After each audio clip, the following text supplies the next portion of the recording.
dear students. Welcome back to the second part of my video on parts of speech. Today I will be explaining to you about adverbs, conjunctions, prepositions and interjections.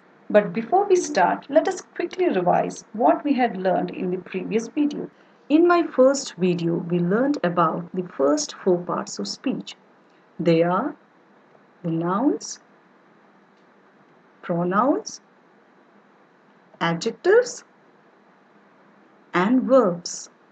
Let's now revise them quickly, children. Noun is the first parts of speech that we learned. Can anyone tell me what a noun is? A noun is the name of a person, place, or thing. Correct answer. We then learned about pronouns. What are pronouns, children? A pronoun is a word used in place of a noun. You are right. Now, can you give a few examples of pronouns? Yes, of course. A few examples of pronouns are he, she, it, they, them, her, and him. We also learned about adjectives. So, does anyone remember what they are? Yes, I do. An adjective describes a noun. A verb is the fourth and most important parts of speech that we learned. So, what is a verb? A verb is a word that describes any action. Yes, you know it all. Let's now learn the other parts of speech. In this video, we are going to learn about adverbs, prepositions, conjunctions, and interjections. Children, a proper understanding of these 8 parts of speech will help you in a long way to understand, use, and appreciate English language. So let us learn them all quickly. Here we go. Adverbs. Come on, children, let us learn about adverbs. What? Verbs? We've already learned about these. Has ma'am forgotten about it already? Oh my god, how could she? Relax, children.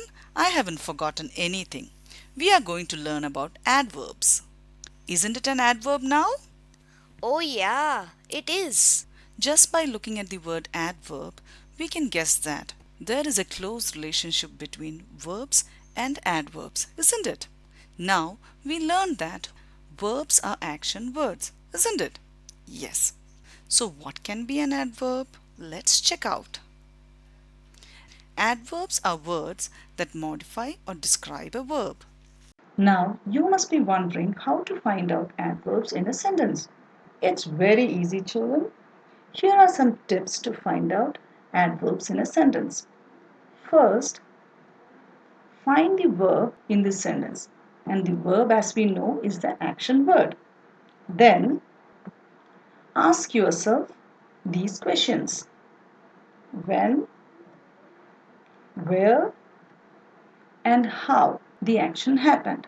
And you will find your adverb. Isn't it easy now? Let me now explain this clearly. Look at this picture, children. I'm sure you all know the story, isn't it? Yes, it is the story of the tortoise and the rabbit. Very good. Now, can you tell me how the story ends? Yes, of course. The story ends with the tortoise winning the race. You're right. Now, based on the story, we can write a sentence. The tortoise walks fast, isn't it? Now, children, can you find out the verb in the given sentence? In the sentence, the tortoise walks fast. Walks is the verb. Very good. So here, walks is the verb. Now we must ask the question, walks how? So how does the tortoise walk? The tortoise walks fast. Very good. So fast is the adverb. Let us now frame another sentence. The rabbit walks slow. In this sentence, walks is the verb. So you must ask the question, how? How does the rabbit walk? The answer is it walks slow. So now, which is the adverb here? The adverb is the word slow. Yes, you're right. How about having another example, children? Now, look at this given picture. Isn't it a funny one? Yes, of course. As you can see here, the girl is a slow eater, but the boy eats his meals fast. His plate is empty. Having completed his meals, he tries to snatch away the food from the girl's plate, but she is in no mood to give away her food. Based on this picture, we can write this sentence. The girl eats slowly. Now quickly find out the verb in this sentence, children. You're right. Here the verb is eats. So what is the question we must ask the verb? We must ask the question eats how, or how does the girl eat? The girl eats slowly. So slowly is the adverb here. Here is a second sentence for you children. The boy eats quickly.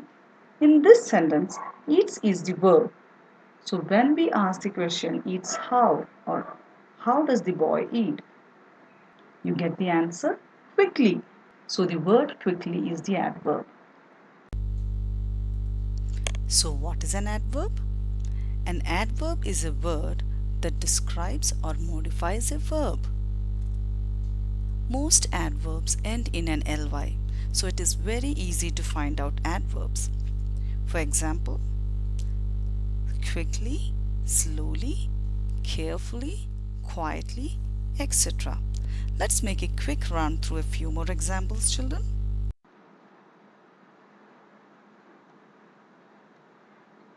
In these examples, we are not going to ask the question how.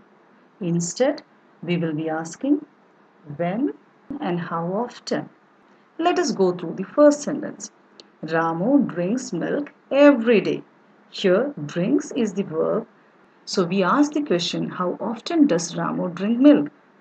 And we get the answer every day. So every day is the adverb here. Moving on to the second example, my friend came to my home yesterday. In this sentence, came is the verb, and we can ask the question, came when? Came yesterday. So yesterday is the adverb. Moving on to the last sentence, I help my mom always. Here, help is the verb, and we are going to ask the question, how often? How often do you help your mother? And the answer is always. So always is the adverb. So what can we conclude, children? So we can conclude that an adverb is a word that describes a verb. Adverbs answer the following questions: when, where, how much, and how often. Conjunctions. Let us now learn about conjunctions. Children, what do you see in this picture? In this picture, I see a bridge connecting two islands. You're right. Similarly, conjunctions are also connectors. Let us look into another picture. What do you notice in this picture? In this picture, Fevicol is used to join two pieces of wood. Very good. Similarly, conjunctions are also words that join other words or group of words. So what are conjunctions? Conjunctions are words that join words or group of words or sentences. And, but, yet, so, or, etc. are some of the conjunctions. These conjunctions are like glue. They help in joining group of words or sentences. Now let us go through a few examples. In the first question, we have got two sentences. I am clever, I am smart. These two sentences can be joined using the conjunction and. So we can rewrite this sentence as I am clever and smart. Isn't it wonderful, children? Yes, it is. Let us move on to a second example. Here, the first sentence is Raju knows cooking, and the second one is he never cooks. We can use the conjunction but to join these sentences. So we get the answer Raju knows cooking, but he never cooks. So what can we conclude, children?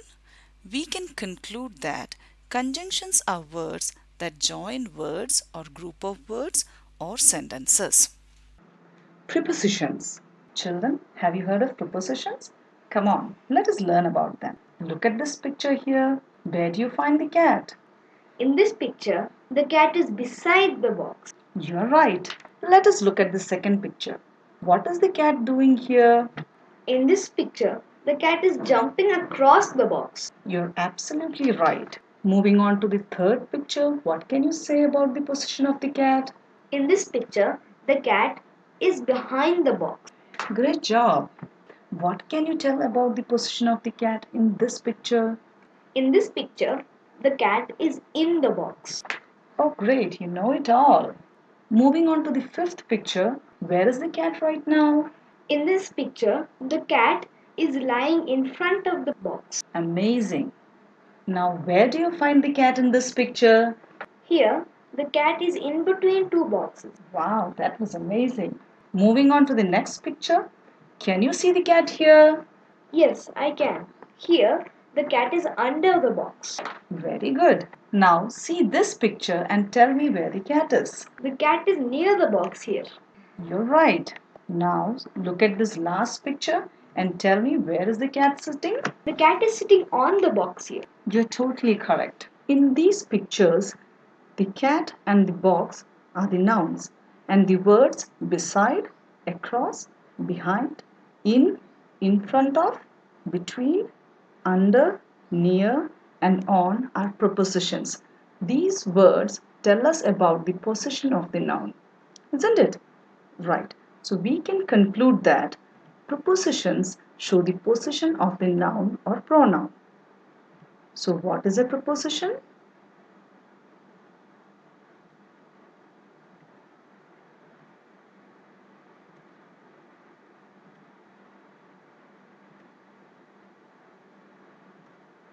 Yes, a preposition connects a noun or pronoun to the rest of the sentence.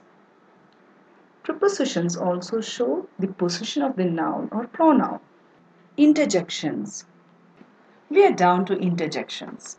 But before we start the topic, let us listen to a short story about a boy named Jim. Jim was a very clever boy. He was very hardworking and liked to read a lot.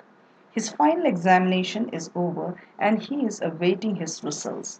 On the day of the report, he gets ready to go to school. Bye, Mom and Dad. I am off to school to collect my report card. See you soon. And off he goes to school. Let us see what happens at school. Jim's results are out. He has scored full marks and is even the topper of his class. Jim is very excited. Hurrah! I have passed the exam. He just can't wait to tell his parents. On his way home, he meets his uncle and shares the news. Wow, that is really a great news, Jim. Congratulations, says his uncle. Jim thanks his uncle and goes home. His parents are very happy about his marks. Children, now tell me, don't you also feel happy when you score good marks? Yes. Now let us look at the conversation between Jim and his uncle. Jim says, "Hurrah! I have passed the exam."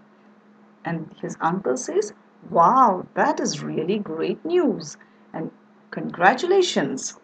If you observe carefully, you will find that the first word in each of these sentences stands alone.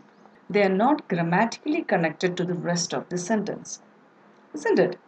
Each of these words, hurrah, wow, and congratulations, express a sudden feeling or wonder.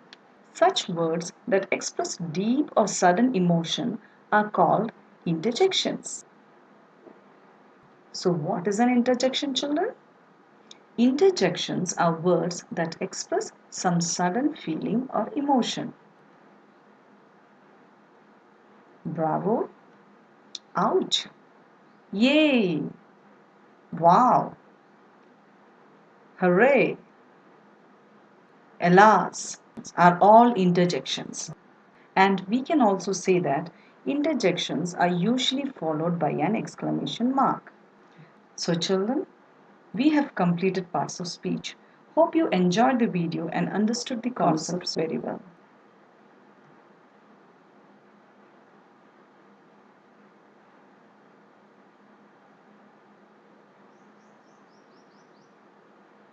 Thank you for watching.